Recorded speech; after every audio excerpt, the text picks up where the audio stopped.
এবং এই যে আইন, এর যে প্রধান যে বৈশিষ্ট্য, যে গুণাবলী, সেগুলো 1 নম্বর হচ্ছে বেকার ভাতার অধিকার।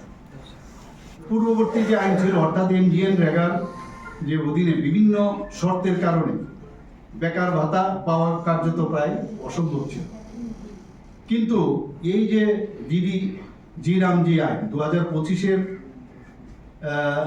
অধীনে এই সকল বিধিনিষেধ কিন্তু প্রত্যাহার করা হয়েছে। এখন কাজের দাবি জানানোর পর কর্মসংস্থান প্রদান না হলে অটোমেটিক্যালি স্বয়ংক্রিয়ভাবে বেকার ভাতা প্রদানযোগ্য, মানে দিতেই হবে। এই যে বেকার যে জায়গাটা, যে যদি ঠিক সময়ে কর্মসংস্থান প্রদান না করা হয় দাবি জানানোর পরে, তার টাইমলাইন দেওয়া আছে, সেই টাইমলাইনের মধ্যে যদি কাজ না দেওয়া হয় তাহলে তার জন্য কিন্তু বেকার ভাতা দিতে হবে। এবং শুধু তাই নয়, খুব সম্ভব এটা আগামী দিন যখন আরো ক্লারিফিকেশন আসবে, উইথ ইন্টারেস্ট দিতে হতে পারে সেটা। এর ফলে কর্মসংস্থানের যে একটা বাস্তব যে একটা অধিকার এবং তার যে আইনগত অধিকার, সেটা কিন্তু প্রতিষ্ঠিত হবে। 2 নম্বর হচ্ছে সময় মতো মজুরি প্রদান। আগে আমরা দেখতাম সময় মতো মজুরি দেওয়ার সেরকম কোনো আইন কিছুই ছিল না।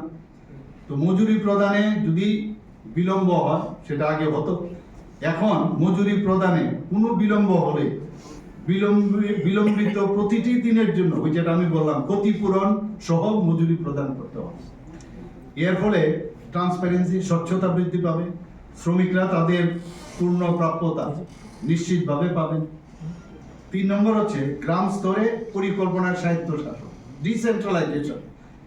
গ্রাম সবাই ডিসিশন নেবে কোন জায়গায় কি কি কাজ হবে। তো এখন থেকে কাজের পরিকল্পনা গ্রাম সভাতে নির্ধারিত হবে।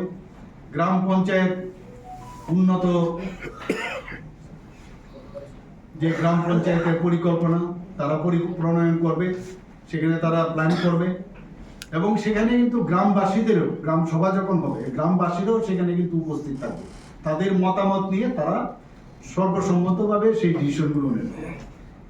এখানে আরেকটা বিষয় যেটা খুব ইম্পর্টেন্ট, সেটা হচ্ছে কাজের এই যে আইন হয়েছে তাদের 4টা কাজ ভেরি ইম্পর্টেন্ট।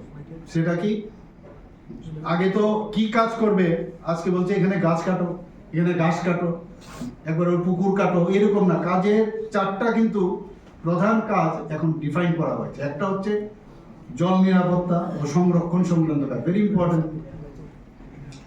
সেটা কি, সেটা হচ্ছে কনস্ট্রাকশন অফ ক্যানেল। কোন জায়গায় ক্যানেল তৈরি করতে হবে, সেখানে তাদেরকে যুক্ত করা হবে। চেক ড্যাম, আমরা জানি চেক ড্যাম।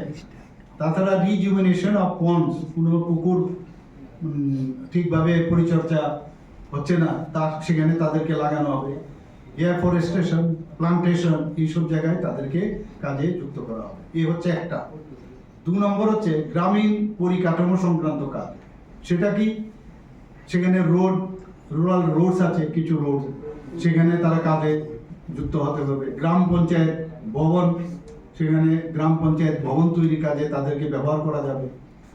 তাছাড়া অঙ্গনবাড়ি সেন্টার, সেখানেও তাদেরকে ব্যবহার করা যেতে যাবে। সলিড ওয়েস্ট ম্যানেজমেন্ট অ্যাসেটস, এগুলো গ্রামীণ পরিকাঠামো সংক্রান্ত কাজে নির্দিষ্টভাবে বলা হয়েছে, এই কাজগুলো তাদের জন্য দেওয়া হয়েছে। আজীবিকা উন্নয়নমূলক কাজ। আজীবিকা উন্নয়নমূলক কাজটি কি, যেমন গ্রামে রুরাল হাটস, সেগুলো তৈরি করতে তাদের সাহায্য দেওয়া হয়। ফুড গ্রেইন স্টোরেজ, আমরা সবাই জানি food grain storage very important in the rural area. তাছাড়া ওয়ার্কশেপ ফর, যে আমাদের SHG গ্রুপের যারা বোনেরা আছেন, মেয়েরা আছেন, তাদের জন্য ওয়ার্কশেপ বানানো। শুধু তাই নয়, তাদেরকে ডেয়ারি যে ইনফ্রাস্ট্রাকচার, যে দুগ্ধের সাথে যারা যুক্ত, তাদেরকে ইনফ্রাস্ট্রাকচার কোথাও দরকার আছে, গাবি বা কোথাও কোনো রাখতে হবে, সেই সব জায়গায় তাদেরকে ব্যবহার করা যাবে।